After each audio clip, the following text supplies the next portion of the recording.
கிராம மிஷனரி இயக்கம் வழங்கும் கிராமிய நேரம் என்ற இந்த நிகழ்ச்சிக்கு உங்களை அன்புடன் வரவேற்கிறோம்.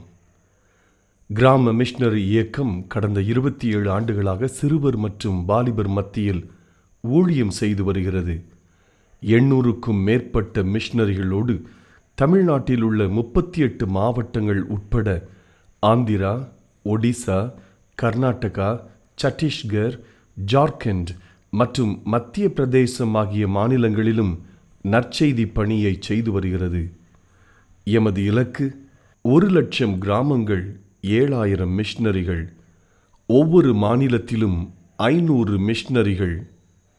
எமது தரிசனம், என் ஆட்டுக்குட்டிகளை மேய்ப்பாயாக என்ற வசனத்தின்படி கிராமங்களில் உள்ள சிறுவர் மற்றும் வாலிபர்களை கிறிஸ்துவுக்குள் வழிநடத்தி அவர்கள் மூலம் கிராமங்களை சுவிசேஷ மயமாக்குதல், சந்திக்கப்படும் சிறுவர் மற்றும் வாலிபர்களை நாளைய தலைவர்களாகவும் ஊழியர்களாகவும் உருவாக்குதல், ஒவ்வொரு கிறிஸ்தவரையும் ஆத்தும ஆதாயம் செய்கிறவராக மாற்றுதல். இப்பொழுதும் எமது நிகழ்ச்சிகளை ஜெபத்துடன் பார்த்து பயனடையுங்கள். செயல்படும் கிறிஸ்தவர்களாக தேவனுக்கு உங்களை அர்ப்பணிப்பது உறுதி. மனதில் கலக்கமா? வாழ்வில் பயமா? பாவ பழக்கத்திலிருந்து விடுபட முடியவில்லையா? வாழ்வில் என்ன செய்வோம் என்ற குழப்பமா? தேவனுக்காக ஏதாவது செய்ய ஆசையா? விடை தெரியாத கேள்விகளுக்கு விடையறிய வாருங்கள். கர்த்தருடைய கை குறுகியிருக்கிறதோ? இதை செய்ய எனக்கு வல்லமை உண்டென்று விசுவாசிக்கிறீர்களா? திருச்சி மொராய் சிட்டியில் மாபெரும் எழுப்புதல் வாலிபர் முகாம் ஆகஸ்ட் 15ஆம் தேதி வியாழக்கிழமை சுதந்திர தினத்தன்று மதியம் 3 மணி முதல் இரவு 9 மணி வரை இனிமையான பாடல்கள், உயிர்ப்பிக்கும் சாட்சிகள், சிந்திக்க வைக்கும் குறு நாடகங்கள், சகோதரர் மோகன் சி லாசரஸ் மற்றும் நமது சகோதரர் டேவிட் கணேசன் அவர்களின் வல்லமையான தேவ செய்திகள். எனக்கு அன்பான வாலிப தம்பி, வாலிப மகளே, ஆண்டவர் சொல்லுகிறார், நான் உன்னை ஆசீர்வதித்து உன்னை இந்த தேசத்துக்கு ஆசீர்வாதமாய் மாற்றுவேன். உன்னுடைய கிராமத்திற்கு, உன்னுடைய பட்டணத்திற்கு, நீ இருக்கிற தாலுகாவிற்கு, நீ இருக்கிற மாவட்டத்திற்கு, இந்த தமிழ்நாட்டிற்கு, என் இந்தியாவிற்கு ஆசீர்வாதமாக நான் உன்னை மாற்றுவேன். அருமையான இங்க வந்திருக்கிற வாலிப தம்பிமார்களே, தங்கச்சிமார்களே, இன்னைக்கு நீ வீட்டுக்கு போகும்போது ஏசப்பா உங்க கூட வரப்போகிறார். இந்த கூட்டத்தில் இருக்கிற நிறைய பேர் இந்த கிறிஸ்தவ கூட்டத்தில் என்ன நடக்குன்னு வேடிக்கை பார்க்க வந்திருக்கிறீங்களா? நான் சொல்றேன், இன்னைக்கு வீட்டுக்கு போகும்போது ஏசப்பா உங்க வீட்டுக்கு உங்க கூட வரப்போகிறார். வாலிபரே, நீங்களும் பங்கு பெறுங்கள், உங்கள் நண்பர்களையும் பங்கு பெற செய்யுங்கள். மேலும் தொடர்புக்கு 9486142610, 8778082167.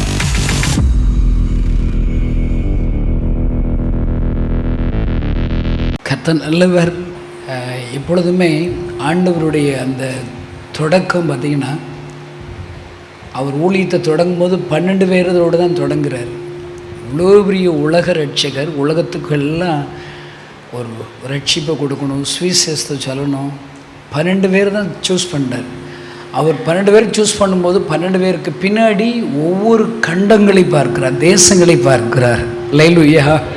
இங்கே இருக்கிற நீங்கள் எல்லோரும், எனக்கு என்ன தோணுதுன்னா, நீங்கள் ஒவ்வொருத்தரும் எங்கள் ஊர் தமிழில் பேசணுன்னா உருப்பிட்டா போதும். நீங்கள் ஒவ்வொருத்தரும் உருப்பிட்டீங்கன்னா உங்கள் ஒரு சர்ச்சை வச்சு உலகத்தையே சந்திச்சிடலாம். கைத்தட்டி அன்ற சதுரமா. அல்லேலூயா. ஆமாம், பாஸ்டர் பார்த்தாலே பேசாமல் உங்கள் பாஸ்டர் என் கூட அனுப்பி வச்சுருங்களேன்.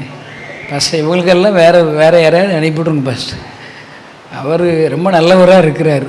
நிறைய பேர்கிட்ட நான் கற்றுக்கொள்வதற்கு பாடங்கள் எங்கேயாவது இருக்கான்னு பார்ப்பேன். ரொம்ப ரொம்ப கம்மியாக இருக்கிறாங்க. ஆனால் பாஸ்டர்கிட்ட நான் கற்றுக்கொள்கிறதுக்கு நிறைய செய்தி இருக்குதுன்னு நினைக்கிறேன். நான் திருச்சியில் ஒரு இடத்துல செய்தி கொடுத்தப்ப, சர்ச்சு முடிஞ்ச உடனே ஒரு ஐயா வந்தாங்க. அவங்க கவர்மெண்ட்டில் ரிட்டையர் ஆனவங்க. அவங்க சொன்னாங்க, நீ என்னடா பிரசங்கம் பண்ணுற? தலைப்பு சொன்னேன், ஒரு 10 நிமிஷம் தலைப்பின்படி பிரசங்கம் பண்ணேன். அதுக்கடுத்து ஊர் சுற்றுற பிரசங்கத்தில் வடக்க தெற்க கிழக்க மேற்க ஊர் சுற்றிட்டு கடைசி ஒரு சின்ன உன் சாட்சி கொஞ்சம் நல்லா இருக்குது சாட்சி சொல்லி முடிச்சுட்டேன். முதல்ல போய் வீட்டில் போய் பிரசங்கம் எப்படி பண்ணுறதுன்னு ட்ரைனிங் எடுத்துகிட்டு வாடாங்கிறாரு. ஏன்னா படுவசம் வஞ்சு விட்டாருங்க. எனக்கு யார் என்னை திட்டினாலும் எனக்கு ஒன்றுமே தோணாதுங்க. ஏன்னா நான் ரட்சிக்கப்பட்டேன். ரட்சிப்புனா என்ன தெரியுமாங்க? வெக்கம், மானம், சூடு, சொரணம் இருக்கக்கூடாது. இப்போ நீங்கள் எல்லாம் ரட்சிக்கப்பட்டீங்களா? இல்லை நான் ரட்சிக்கப்பட்டேன்னு முதல்ல நல்ல பொய் சொல்லக்கூடாது. நான் ரட்சிக்கப்பட்டிருக்கிற ரட்சிப்பு நிச்சயம் இருக்குங்கிறவங்க வலது கை தூக்குங்க. நல்லது, நல்ல பரவாயில்ல, எல்லோரும் ரட்சிக்கப்பட்டீங்க. என்ன அப்படின்னா என்ன இருக்கக்கூடாது? உங்களுக்கு வெக்கம், மானம், சூடு பக்கத்தில் சொல்லுங்கள். உனக்கு வெக்கம், மானம், சூடு, சொரணம் இருக்கக்கூடாது. ரட்சிப்புனா என்னென்னா செத்த பாம்பு போல் இருக்கணும். செத்த பாம்பு நழுக்குன்னு ஒரு மிதிங்க, அது படம் எடுக்குமா? ஏன் செத்து போச்சு. கலாத்தியர் 2 கிறிஸ்துவோடு கூட சிலுவையில் அறையப்பட்டேன். நான் இல்லை, எனக்குள்ளே யார் இருக்கிறா? கிறிஸ்துவே. செத்த பாம்பாக இருக்கணும். பக்கத்தில் சொல்லுங்கள், நீ செத்த பாம்பாக இருக்கணும் சொல்லுங்க. 27 வருஷமாக அந்த ஏசப்பை பிரசங்கம் பண்ணுறாங்க. எனக்கு ஏசப்போட அன்பு தெரியும், அவருடைய வார்த்தைகளில் உயிர் இருக்கிறது தெரியும். இந்த பைபிள் கருப்பு வெள்ளை எழுத்து கிடையாதுங்க. நான் ஒரு கிராமத்தில் விபிஎஸ் எடுக்கும்போது, விபிஎஸ்னால் என்ன? ஒரு பாட்டு, ஒரு கதை, ஒரு வசனம் சொல்லணும். அதானுங்க விபிஎஸ்ஸு. 110 பிள்ளைகளுக்கு ஒரு மந்தையில் விபிஎஸ் ஊழியம் செஞ்சேன். ஒரு பையன் வந்துருச்சு, டான்ஸ் ஆடுறான். டான்ஸ் ஆடுற அவனை தான் எல்லாம் பார்க்குறேன், என்னை பார்க்க மாட்டேறேன். பசிக்குது, இவன் டிஸ்டர்ப் பண்ணுறான். அந்த டான்ஸ் ஆடுறவனை ஒரு வசனத்தை சொல்லுவோம், மனப்பாட வசனத்தை சொல்லுவோம். சொல்ல தெரியலாட்ட அவனை பனிஷ்மெண்ட் கொடுத்து பக்கத்தில் உட்கார வச்சுருவோன்னு நினச்சிட்டு நானாக ஒரு பிளான் போட்டு ஒரு 4 பேர்கிட்ட வசனம் சொல்ல சொன்னேன். 4 பேர் திக்கி சொன்னான். 5ஆவது அந்த டான்ஸ் ஆடுறவன்ட்ட வசனம் சொல்ல சொன்னேன். சொல்ல தெரியல, பக்கத்தில் வடான்னு கூப்பிட்டேன். சொல்கிற வசனத்தை திக்கிறான். அடிக்க கையை ஓங்கினாங்க. வசனத்தை திக்காமல் சொல்லிட்டாங்க. எனக்குன்னா ஆச்சரியம். இலை பசிக்குதுரா, ஆடாதரா. மீட்டிங் முடிஞ்சோடனே ஆடுறா. என் பக்கத்தில் உட்கார தலைமுடி பிடிச்சிக்கிட்டாங்க. விபிஎஸ் எல்லாம் முடிஞ்சிச்சு. எல்லோரும் வீட்டுக்கு போயிட்டான், இவனும் வீட்டுக்கு போயிட்டான். இவன் வீட்டுக்கு போனவன் அவன் அம்மாவை கூப்பிட்டு வரான். அவன் அம்மா இவ்வளோ வண்டி இருக்காங்க. அங்கே வரும்போதே எனக்கு தெரிஞ்சிச்சு, இன்றைக்கி அடி வாங்க போகிறோம்டா. கண்ணத்தில் அடியை பார்த்துக்கிட்டேன். அந்த அம்மா வந்தாங்க, அண்ணா சொன்னீங்க அப்படி அரட்டுறாங்க. நான் கை காலெலாம் அடிங்க. ஏம்மா அப்படி சண்டைக்கு வரீங்க? உன் பையனை அடிக்கவே இல்லைம்மா, கையை தாம்மா ஓங்கினேன், ஊருக்காரங்கிட்ட கேட்டு பாருங்கன்னா. அந்த அம்மா சொல்கிறாங்க, என் பையன் பிறந்ததுலேருந்து பேச மாட்டாத ஊமையனாக இருக்கேன். நீ என்னமோ அந்த வசனத்தை சொல்ல சொன்னியா, ஊமையை பேச ஆரம்பிச்சிட்டான்னு சொல்கிறாங்க. நீதிமொழிகள் 4, 20, 21, 22 வாசி பாருங்க. நான் மாட்டுக்கு பைபிளே திறக்கலேன்னு என்னை வஞ்சி விடாங்க அந்தி கிறிஸ்துன்னு எம்புட்டு வசனம் சொல்கிறேன் பாருங்க. இல்லையா? என் மகனின் வார்த்தைகளை கவனி, செவிசாய், உன் கண்களை வெட்டி நீங்காதிருப்பதாக இருதயத்துக்குள்ளே காத்துக்கொள், அவைகள் உனக்கு ஜீவனும் உடலுக்கெல்லாம் ஆரோக்கியம். ஐயா கிறிஸ்தவ நண்பர்களே, உங்கள் கூட இருக்கிற ஏசப்பா உயிருள்ள ஆண்டவர். உங்கள்கிட்ட இருக்கிற வார்த்தைகளில் உயிர் இருக்குதுங்க. 27 வருஷமாக அந்த ஏசப்பா பிரசங்கம் பண்ணுறாங்க. இந்த கை வச்சா பிசாசு ஓடுதுங்க. இந்த கை வச்சா காது கேட்காதவன் காது கேட்குதுங்க.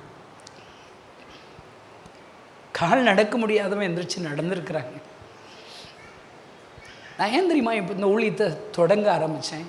அவமானம் இருக்குதுங்க, நிந்தைகள் இருக்குதுங்க, கஷ்டம் இருக்குதுங்க. என் தேவைகளை நினச்சாலே பயமாக இருக்கும். ஆனாலும் நான் ஒரு நாளும் பின்வாங்கினதே இல்லை இந்த ஊழியத்தை விட்டு. ஏன் தெரியுமா ஊழியம் செய்கிறேன்? ஒன்று, எங்கள் ஊருக்கு வர்ற கிறிஸ்தவங்களை நான் அருவாளத்துக்கு வெட்ட போயிடுவேன், பிடிக்காது, துன்மார்க்கேன். ஆனால் என் ஹார்ட்டில் ஒரு ஓட்டை விழுந்துருச்சுன்னு டாக்டர் 6 மாதத்தில் செத்து போயிடுவேன்னு சொல்லிட்டார். மரண தேதி முன்குறிச்சிட்டார்.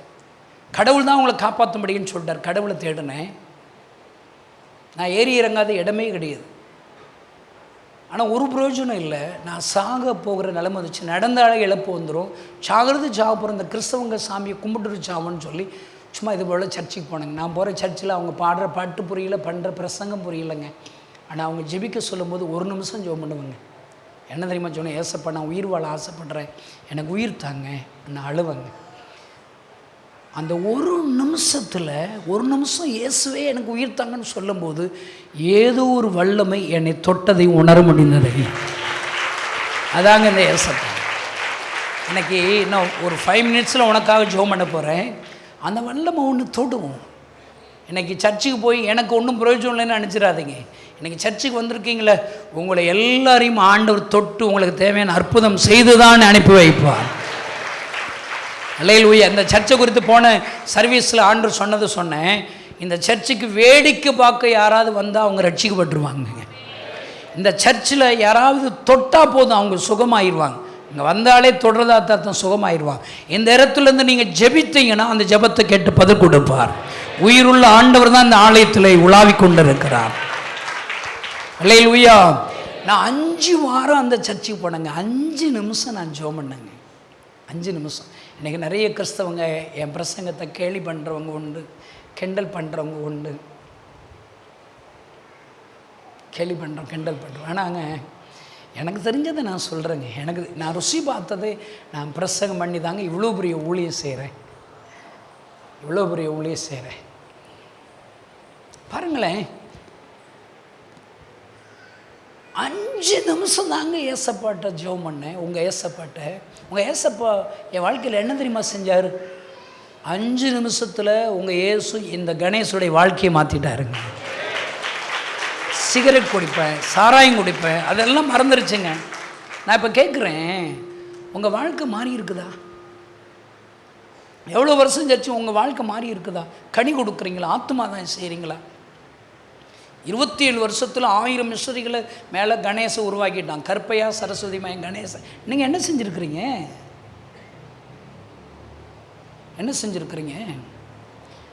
அந்த டாக்டர்கிட்ட போய் இவ்வளோ மாற்றம் இருக்குன்னு என்னை செக் பண்ணால் டாக்டர் சொன்னார், உங்கள் சரீரத்தில் வியாதி இருந்ததுக்கான சின்ன அறிகுறி கூட இல்லைன்னு சொல்லிட்டாருங்க. உயிரோடு இருக்கு. உங்கள் ஏசப்பா அந்த கணேசனுக்கு உயிர் கொடுத்தாரு.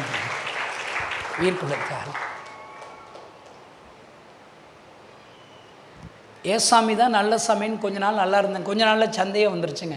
ஏசாமி தான் என்னை குணமாக்குன்னு என்ன நினச்சியோன்னு அவர் மறுதலிச்சிட்டேங்க. நன்றி இல்லாத கிறிஸ்தவனாக மாறிட்டேன். இங்கே இருக்கிற நீங்கள்லாம் நன்றி உள்ளவங்களா, நன்றி இல்லாதவங்களா? நன்றி உள்ளவங்கன்னா நீங்கள் முழு நேர ஊழியத்துக்கு வந்திருக்கணும். நன்றி உள்ளவங்கன்னா உங்கள் மூத்த பிள்ளையை கர்த்தருடையது அது ஊழியத்துக்கு அனுப்பி வச்சுருக்கணும். நன்றி உள்ளவங்கன்னா உங்களுக்கு ஏசப்பா சொந்த வீடு கட்டி கொடுத்துருக்காருல, ஏசப்பாவுக்கு ஒரு சர்ச்சு கட்டி கொடுத்துருக்கணும். நன்றி உள்ளவங்கன்னா நீங்கள் ஞாயிற்றுக்கிழமைனா பக்கத்து கிராமத்தில் போய் ஊழியத்துக்கு போகணும். ஒரு நாளைக்கு ஒருவருக்கா இயேசு பற்றி சொல்லணும். நன்றி உள்ளவங்கன்னா ஒரு நாளைக்கு 1 மணி நேரம் ஜெபிக்கா நீ தூங்கக்கூடாது. நீங்கள் நான் நன்றி இல்லாமல் மறுதலிச்சிட்டேங்க. ஆனால் அப்படி இருந்தாலும் ஏசப்பா என்னை கைவிடலைங்க. நன்றி இல்லாத அந்த கணேசனை தேடி என் கிராமத்துக்கு வந்தாருங்க. நான் ஒரு பாலடைஞ்ச கட்டிடத்தில் தூங்குகிற பழக்கம். தூங்கி எந்திரிச்சு வீட்டுக்கு போகணுன்னு சொல்லி ஆயத்தமாக இருக்கிறேன். பூட்டுன அறைக்குள்ளே அதிகாலையில் ஒரு மனுஷரை நான் பார்க்குறேங்க. என் கண்களால் பார்க்குறேன். அந்த மனுஷர் அழுதுகிட்டே இருக்கிறாருங்க. தம் பாரங்களை சொல்லி அழுகிறாருங்க. அவர் சொல்கிறார், நானே தேவன், என்னை தவிர வேறு தேவர்கள் இல்லை. நான் இந்த ஜனங்களுக்காக பரிதபிக்கிறேன். என்னால் படைக்கப்பட்ட என் ஜனங்கள் இவங்களை ஆசீர்வதிக்க ஒரு சந்தோஷம் தர ஒரு சமாதானம் தர ஒரு வியாதியை சுகமாக்கணும். ஆனால் யாருமே என்கிட்ட வரமாட்டேன்னு அழுகிறாருங்க. அவர் அழுகிறத நான் இது வரைக்கும் இப்படி அழுகிற ஒருத்தரை பார்த்ததே இல்லைங்க. அவர் அழுகிறத பார்த்து என்ன அறியாமல் நான் அழ ஆரம்பிச்சிட்டேங்க. என் அழுகிற சத்தம் பக்கத்தில் உள்ள ஒரு அம்மாவை கேட்டு கதவை தட்டும் போது தான் நான் அழுதுகிட்டுக்கேன்னு தெரியுங்க. பார்த்தா அந்த மனுஷரை காணலைங்க. யார் அவர் என்ற கேள்வி. ஏன் அவர் உலகத்தில் உள்ள எல்லா ஜனங்களுக்கும் அழுது கொண்டு இருக்கிறார் என்ற கேள்வி. பஸ் ஸ்டாண்டு போனால் அழுகிற சத்தம் கேட்குதுங்க. பஜார் போனால் அழுகிற சத்தம். பஸ்ஸில் ட்ராவல் பண்ணால் அந்த கூட்டமாக இருக்கிற ஜனங்கள் மத்தியில் போனாலே அழுகிற சத்தம் கேட்குதுங்க. ஒரு கம்பெனியில் வேலை பார்த்தேங்க, டிவிஎஸ் கம்பெனிங்க. நல்ல கண்ணாடி ஷோரூம் போட்ட கம்பெனி. ரோட்டில் போகிற ஜனங்களை பார்த்த உடனே அழுகு சத்தம் வருங்க, அழுதுருவாங்க. என் கூட வேலை பார்க்குறேன் நான் பைத்தியம்னு சொல்லிட்டாங்க. கணேசனுக்கு பைத்தியக்காரன், பைத்தியம் பிடித்து விட்டு. பாருங்கள், ஒரு நாள் பைபிள் படிக்கிற ஒரு சகோதரை பார்த்தேன். பைபிள்லாம் படிக்கிறீங்களே, இப்படி ஒரு மனுஷர் அழுதுகிட்டே இருக்கிறாரு, அவர் யாருன்னே தெரில, உங்களுக்கு தெரியுமான்னு சொல்லி விசாரித்தப்போ தான் முதல்ல ஏசப்பா பற்றி எனக்கு சொல்லி கொடுத்தாங்க. வசனத்தை வாசிக்க காண்பித்தாங்க. இது போல தாங்க அந்த ஆள் அழுறாருன்னு சொன்னேன். அவர் சொன்னார், அந்த ஆளுன்னு சொல்லாத தம்பி, அவர் தான் இயேசு என்று சொல்லி கொடுத்தார். இந்த ஆலயத்துக்கு வந்திருக்கிற நண்பர்களே, நீங்கள் கண்ணீரோடு வந்திருக்கிறீங்களா? நீங்கள் ஒரு சொட்டு கண்ணீர் உங்களுக்காக, உங்கள் குடும்பத்திற்காக, பிள்ளைகளுக்கு அழுறீங்களா? நான் பிரசங்கிக்கிற இயேசு, இந்த கணேசன் பிரசங்கிக்கிற இயேசு உங்களுக்காக 100 சொட்டு கண்ணீர் வடிப்பாருங்க. மரித்த லாசருக்காக கண்ணீர் விடுகிற ஆண்டவர் ஐயா, உன்னோடு கூட அவர் அழுகிறவர், உன்னை விசாரிக்கிறவர், என்னை விசாரிக்கிறவர். ஆனால் இவர் எனக்காக அழுறாரே, அவர் தான் உண்மையான கடவுளாக இருக்கும்னு இன்னும் அவர் கைகளை என் வாழ்க்கை அர்ப்பணித்தாங்க. நான் அந்த கிறிஸ்தவ நண்பர்கிட்ட ஒரு சந்தேகம் கேட்டேன். இன்னைக்கு உங்கள்கிட்டயே அந்த சந்தேகத்தை கேட்குறேன். உங்கள் சாமி எதுக்குங்க என்கிட்ட வந்து அழுறாரு? நான் சொல்கிறது புரியுதா? கிறிஸ்தவங்க சாமி யார்கிட்ட போய் அழணும்? 1 மணி நேரம் ஜெபிக்கணும்னு யார்கிட்ட அழணும்? உங்கள்கிட்ட தாங்க அழணும். சர்ச்சு கட்டுங்கன்னு யூத் கேம்ப் நடத்தணும், உங்கள்கிட்ட தாங்க ஏசப்பா வந்திருக்கணும். நீங்கள் நல்லவங்க கிடையாதாங்க? நீங்கள் எல்லாம் நல்லவங்க கிடையாதா? சுயநலவாதிகளா? நாகர்கோவிலில் போய் அழ வேண்டி தானேங்க ஏசப்பா? தூத்துக்குடி கிறிஸ்தவங்கிட்ட அழ வேண்டி தானே? திருநெல்வேலியில் போய் அழ வேண்டி, உங்கள் ஊரில் அழ வேண்டி தானேங்க? பேசிக்கிட்டே இருக்கிறேங்க, தொண்டையெல்லாம் புண்ணாயிடுச்சுங்க. ஒரு நாளைக்கு ஒரு 3-4 மணி நேரம் தூங்குறதே அரிதாக இருக்கிறது ஐயா. ஓடுகிறோம் ஏங்க. உங்கள் சாமி என்னை விட மாட்டாருங்க, அழுது கொண்டே இருக்கிறார், அழுது கொண்டே இருக்கிற. ஏன் நீங்கள் ஏதாவது செஞ்சிருக்க வேண்டியதானுங்க? நீங்கள் சும்மா சுயநலவாதிகளா? உங்கள் கண்ணீரை ஏசப்பா துடைக்கணும், ஆனால் ஏசப்பா கண்ணீரை நீங்கள் துடைக்க மாட்டீங்க. என்னங்க நியாயம் அது? என்னங்க நியாயம்? நான் அவர்கிட்ட கேட்டேன், அவர் என்ன தெரியுமா சொன்னார்? தோமா சந்தேகப்பட்டதுனால தோமாட்ட ஆண்டவர் எழுதாரு, நீ சந்தேகப்பட்டதுனால உன்ட்ட வந்து எழுதிருக்கான்னு சொன்னார். அவர் சொல்கிறது நல்லா இருக்குங்க. நான் சொன்னேன், இன்றைக்கி நான் சந்தேகப்படாமல் ஏசப்பா ஏற்றுக்கொள்கிறேன், இனிமேல் உங்கள் சாமி அழாமல் இருப்பாரான்னு கேட்டேங்க. இனி அழமாட்டாருடான்னாரு. ஆனால் நடந்தது அப்படி இல்லைங்க. நான் வீட்டுக்கு வந்தேன், சாப்பிட்டு நல்லா தூங்கிட்டேன், இனி அழுகிற தொல்லை இல்லைன்னு நினச்சேங்க. ஆனால் நைட்டில் இரவில் நடுச்சாமத்தில் ஏதோ சத்தம் கேட்டு எழுந்தேங்க. என் பக்கத்தில் ஏசப்பா அழுகிற சத்தம் கேட்டுச்சுங்க. முன்னாடி அழுகிறது யாருன்னே தெரியாதுங்க, இப்போ அழுகிறது இயேசுன்னு எனக்கு தெரிஞ்சிருச்சுங்க. எப்படிங்க சும்மா இருக்கிறது? ஐயா நண்பர்களே, உங்கள் ஆண்டவர் காணாமல் போன ஒரு ஆட்டிற்காக அழுகிறார் என்று உங்களுக்கு தெரியுமா? சிறு பிள்ளைகளுக்கு அழுகிறார் என்று தெரியுமா? பிள்ளைகள் அப்பம் கேட்கிறார்கள், கொடுப்பார்களே என்று அழுகிறார். 21 நூற்றாண்டுகள் ஆகியும் என் ஆண்டவருடைய நாமம் தூசிக்கப்பட்டும் ஒருவர் கூட எனக்காக இல்லையே. ஜெபம் பண்ணுவதற்கு ஒருவரை தேடினே இல்லையே. 1 சாமுவேல் 17ஆம் அதிகாரத்தின்படி யுத்தம் பண்ணுவதற்கு ஒருவன் வந்தால் போதும், அந்த ஒருவர் எனக்காக எழும்புவர்கள் இல்லாதபடி 40 நாட்கள் என் நாமம் தூசிக்கப்பட்டதே. அழுகிறார். உங்கள் ஆண்டவர் அழுகிறான்னு தெரிஞ்சு எப்படிங்க சும்மா இருக்கிறீங்க? என்னால் சும்மா இருக்க முடியல. நான் சொன்னேன், ஏசப்பா அழாதீங்க நான் இருக்கிறேன்னு சொன்னேன். எல்லாம் சொல்லுங்களேன், எல்லாம் சொல்லுங்களேன், கை வருது. ஏசப்பா அழாதீங்க நான் இருக்கிறேன் சொன்னா அழுக நிற்கலைங்க. ஹலோ, சொன்ன அழுக நிற்கலைங்க. நம்ம செய்கிற தப்பு என்ன தெரியுமா? 1.5 வயசு குழந்தை பசியில் அழுகுது, நீங்கள் என்ன செய்யணும்? அழாத மகளே, அழாத மகனே சொல்லிக்கிட்டே இருப்பீங்களா? பாட்டு படித்து அழுக நின்றுமா? டான்ஸ் ஆடுன்னு அழுக நின்றுமா? அந்நிய பாஷை பேசுனா அழுக நின்றுமா? பணத்தை கூட அழுக நின்றுமா? என்ன செய்யணும்? பால் கொடுக்கணும். இயேசு இன்றைக்கு அழுது கொண்டிருக்கிறார் ஐயா. ஒவ்வொரு நாளும் நீ எழும்பும் போது உன் அருகிலே இயேசு அழுவார். உன்னிடத்தில் தாகத்தோடு கைகொப்பி நிற்பார். எனக்காக இன்றைக்கு என்ன செய்ய போகிறாய்? அழுவார், பரிதவிப்பார். அதற்காகத்தான் உனக்கு ஜீவனை கொடுத்திருக்கிறார், அதற்காகத்தான் உனக்கு ஆசீர்வாதம் ஐஸ்வர்யம் கொடுத்திருக்கிறார். உன்னை அவர் நம்புகிறார் ஐயா. எஸ்தரை உயர்த்துவாரானால் இப்படிப்பட்ட காலத்திற்கு உதவியாக இருக்கும்படி தான் உன்னை ராஜாவாக ராஜாத்தியாக உயர்த்துகிறார். எனக்கு என் பக்கத்தில் அழாதீங்க அழாதுன்னு சொல்லி பார்த்தேன், அழுக நிறுத்த முடியலைங்க. வேறு வழி இல்லைங்க. நானா யோசனை பண்ணுங்க, ஜனங்கள் அருகில் தானே அழுறா, நம்ம போய் ஜனங்கள்கிட்ட போய் சொல்லுவோன்னு பக்கத்து கிராமத்துக்கு போயிட்டாங்க. அழைப்புனா தெரியாதுங்க, புதிய ஏற்பாடு பழைய ஏற்பாடு தெரியாதுங்க. 2 விஷயங்க. ஏசப்பா என் கண்ணீரை துடைச்சார், என் கண்ணீரை துடைச்சி ஏசப்பா கண்ணீரோடு அழுது கொண்டே இருக்கிறார். போயிட்டேங்க ஒரு கிராமத்தில், வீடு வீடாக போனேங்க. வீடு வீடாக போனேன். எல்லாம் என்னை திட்டு, நான் போட வேலை ஏற்றவனேன்னு சொன்னான். 10 வீடு தள்ளி 11ஆம் வீட்டுக்கு போனேன். அந்த ஒரு அம்மா படுத்த படுக்கையாக இருந்தாங்க. அந்த அம்மா செத்து போயிடுவான்னு சொல்லி நிறைய சொந்தக்காரங்கள்லாம் அவங்க வீட்டில் இருந்தாங்க. ஒரு அம்மா கட்டில் கிடக்காங்க. அந்த வீட்டில் ஏசப்பா நம்புங்க நல்லது செய்வான்னு சொன்னேன். அவங்க சொல்கிறாங்க, ஏசுக்காரங்க ஓதி விட்டாங்கன்னா நல்லது நடக்குன்னு கேள்விப்பட்டிருக்கோம், இந்த அம்மா கொஞ்சம் ஓதி விடுங்கிறாங்க. கிறிஸ்தவங்க ஓதுனா நல்லது அவங்களுக்கு தெரியுது. ஆனால் நான் சொன்னேன், நான் கிறிஸ்தவனே கிடையாதுங்க, எனக்கு ஓதவே தெரியாதுங்க, நீங்கள் நம்புங்க நல்லது செய்வான்னு சொல்லிட்டு வெளியே கிளம்புனா ஒரு ஆள் சட்டையை பிடிச்சி அடிக்க வந்துட்டாருங்க. ஒழுங்காக ஓதுறி வெளுத்திடுவேன்ட்டார். சட்டையெல்லாம் கிழிஞ்சு போச்சு. அந்த வீட்டில் இருக்கிற கட்டில் இருக்கிற தெருவில் வச்சுட்டாங்க. தெருக்காரங்கள்லாம் கூட்டிட்டாங்க. எல்லாம் நிற்கிறான் சுற்றி, ஒழுங்காக ஓதுறா, ஓத தெரியாதுன்னு அடிக்க வர்றான். என்ன செய்ய கழுதை, ஓத வண்டி தானே ஓதுனங்க. கண்ணை மூடி ஜெபம் பண்ண தெரியாது. கண்ணை திறந்துக்கிட்டே சொன்னேன், ஏசப்பா இவங்களை ஏதோ பிரச்சனை, படுத்து கிடக்காங்க, என்னமா செஞ்சு சரிப்படுத்திங்கன்னு சொன்னாங்க. இவ்வளோ தாங்க ஜெபம், இவ்வளோ தாங்க ஜெபம். ஐயா கிறிஸ்தவ நண்பர்களே, நீ ஏங்க சும்மா இருக்கிறீங்க? என்ன நடந்துச்சு தெரியுமா? எல்லோரும் என்னையை பார்க்குறாங்க, அந்த அம்மா பார்க்குறாங்க. இப்போ நீங்கள் எல்லாம் என்ன தான் பார்க்குறீங்க? முறைக்கிறாப்புலே இருக்குங்க. பயமாக இருக்குது. பாஸ்ட்டு வேறு டைம் ஆகிடுச்சுரா முடிகிறான்னு வைவாரோன்னு பயமாக இருக்குங்க. இந்த அண்ணன் இருக்கார் பாருங்க, இவர் எங்கள் சர்ச்சுனா வேகமாக முடிஞ்சிட முடிடா அப்படி வயிறாப்புலே இருக்குது. நான் பாருங்கள் பயத்தில் அந்த அம்மா பார்த்தது வெக்கமாக இருக்குன்னு அந்த அம்மாவை பார்த்துருக்கேன். அப்படி திடீர்னு கை காணலாம் அப்படி அசையுதுங்க. இந்த சாகுற போது விக்கு விக்குன்னு பார்த்துருக்கீங்க இல்லையா? அதெல்லாம் போய் பாருங்கள், அப்போ தான் நீங்கள் உருப்பிடுவீங்கன்னு நினைக்கிறேன். இப்படி விக்கு விக்குன்னு இருக்குது. ஏன் கை காணலாம் விக்கு விக்குன்னு இருக்குது? இந்த அம்மா செத்து போயிட்டாங்கன்னா ஊருக்காரங்க நம்மளை அடிச்சு விடுவாங்கன்னு சொல்லி கை காலெலாம் நடுங்குது. திடீர்னு அந்த அம்மா டம்முன்னு கட்டிலேருந்து கீழே விழுந்துட்டாங்க. உருள்றாங்க, பிறல்றாங்க, கத்துறாங்க, கதறாங்க. 4 வார்த்தை சொன்னதுக்கு இவ்வளவு அக்க போகிறாங்க. வேடிக்கை பார்த்துட்டே இருக்கேன். என்ன நடக்குன்னு திடீர்னு அந்த அம்மா நிசப்தம் வேண்டாம் கிடக்காங்க. ஒரு ஆள் மூச்சு பிடிச்சி பார்த்தா மூச்சு இல்லைன்றாரு. அடுத்து என்னதான் அடிதான் எனக்கு ஓடுறதுக்கு ரெடியாக இருக்கிறாங்க. ஒரு புண்ணியவான் செம்பில் தண்ணி கொண்டு வந்து முகத்தில் ஊற்றுனாருங்க. கொஞ்சம் நேரம் கழித்து அந்த அம்மா கண்ணை முழிச்சு பார்த்தாங்க. அப்போ தாங்க எனக்கு உயிர் வந்துச்சு. எந்திரிச்சு உட்காந்தாங்க, பேச ஆரம்பித்தாங்க, எந்திரிச்சு நடக்க ஆரம்பித்து விட்டாருங்க. சொல்கிறேங்க, நான் சொன்னால் ஏசப்பா கேட்குறாரே கிறிஸ்தவங்க சாமி.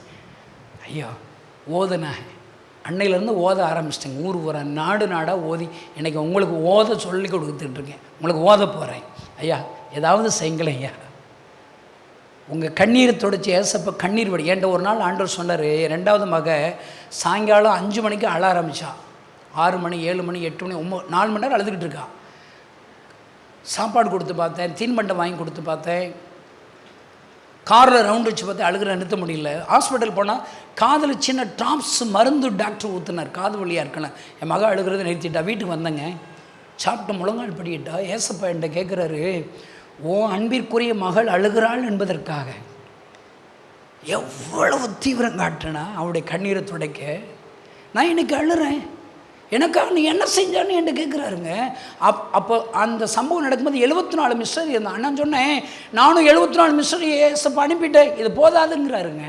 நீ போ, தேசம் முழுதும் போ, நான் அழுது கொண்டு இருக்கிறேன், எனக்காக என்ன செய்தாய் என்று கேள் என்று சொன்னார். ஐயா ஒரு பிச்சைக்காரனாக வந்திருக்கிறேங்க, எனக்கு காசு வசூல் பண்ண வரல.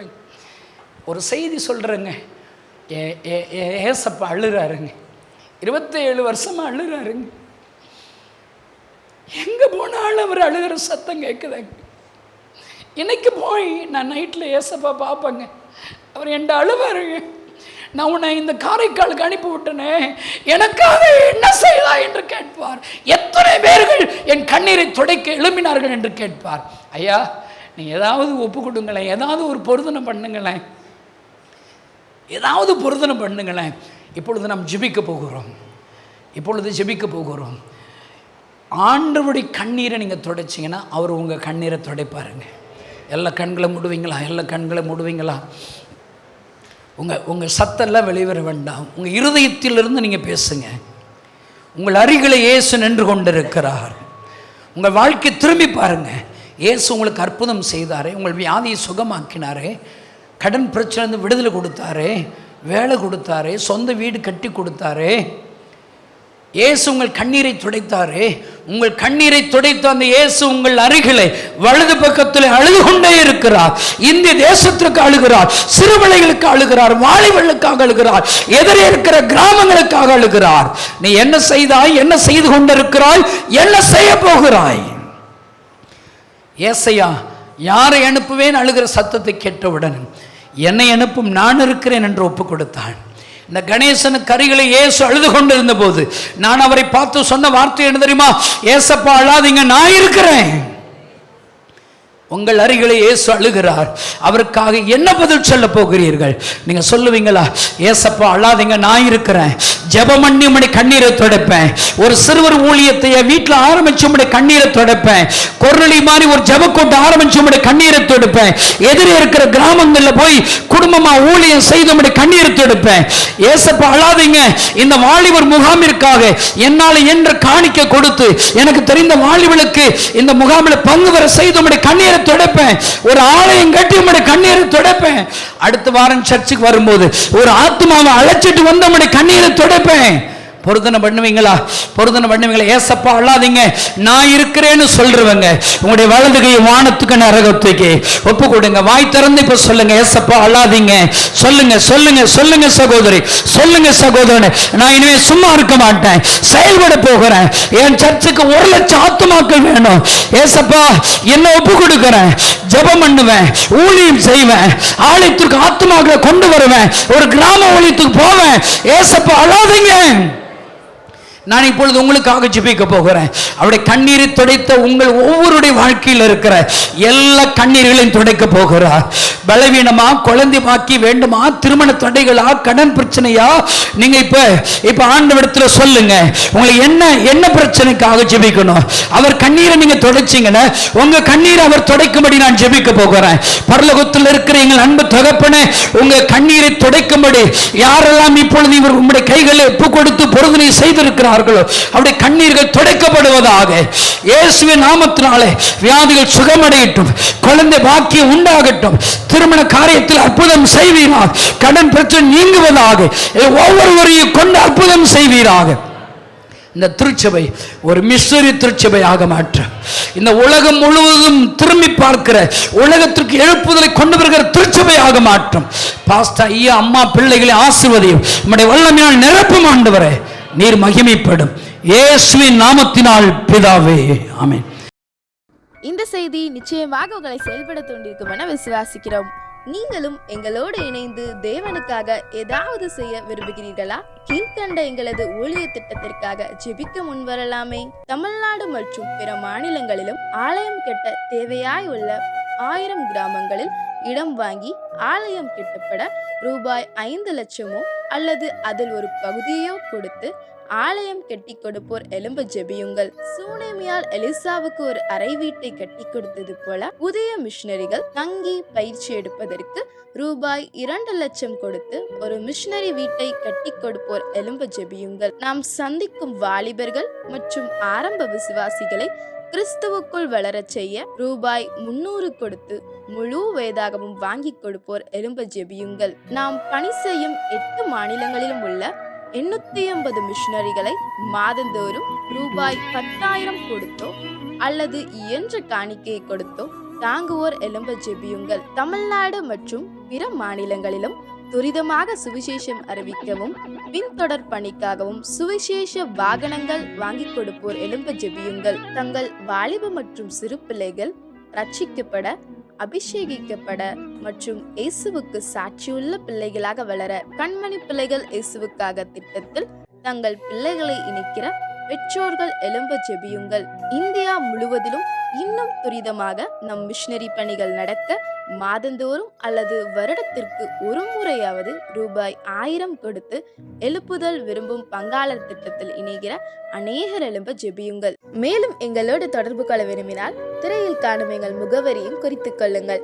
கிராம மிஷனரி இயக்கம், தபால் பெட்டி எண் 51, விருதுநகர் 626001. இந்த நிகழ்ச்சியையோ அல்லது எங்கள் ஊழியத்தையோ நீங்கள் தாங்க விரும்பினால் எங்கள் தொலைபேசி எண்ணை குறித்துக் கொள்ளுங்கள்.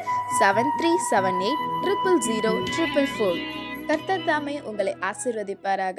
செங்கல்பட்டில் ஆகஸ்ட் 15 நடக்கும் வாலிபர் எழுப்புதல் முகாமிற்காகவும் மற்றும் 25,000 கிராமங்களில் சுவிசேஷம் அறிவிப்பதற்காக கிராம மிஷனரி இயக்கம் நடத்தும் எழுப்புதல் விரும்புவோர் முகாம் நாள் ஆகஸ்ட் 4 ஞாயிறு மாலை 5 மணி. தேவ செய்தி அளிப்பவர் சகோதரர் டேவிட் கணேசன் அவர்கள். இடம் வானத்தின் வாசல் திருச்சபை எதிரில் மகாலிங்கபுரம் சாலை, குளிப்பாந்தண்டலம், திருக்கழுகுன்றம், செங்கல்பட்டு. எழுப்புதலை விரும்பும் ஜெப வீரர்களே, நீங்கள் யாவரும் இக்கூட்டத்தில் குடும்பமாய் கலந்து கொள்ளுங்கள். தேவ ஆசீர்வாதம் பெற்று செல்லுங்கள். ஜெபிப்போம், ஜெயம் எடுப்போம். மேலும் தகவலறிய 8012568041 934272165. God bless you.